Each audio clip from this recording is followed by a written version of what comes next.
What's up guys, in today's tutorial I'm going to show you how to erase an object on Canva. So first of all, you have to have a picture on your blank and an object that you want to erase. Then what we want to do is to select it and go to edit, then at magic eraser. And now with the brush we're gonna select the object that we want to remove. Like so.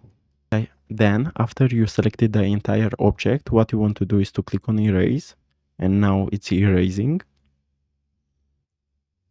And as you can see, now the object is erased. You can play with it and make it perfect. For example, this part was not erased properly. We're gonna do the same thing again, and we're gonna click on erase.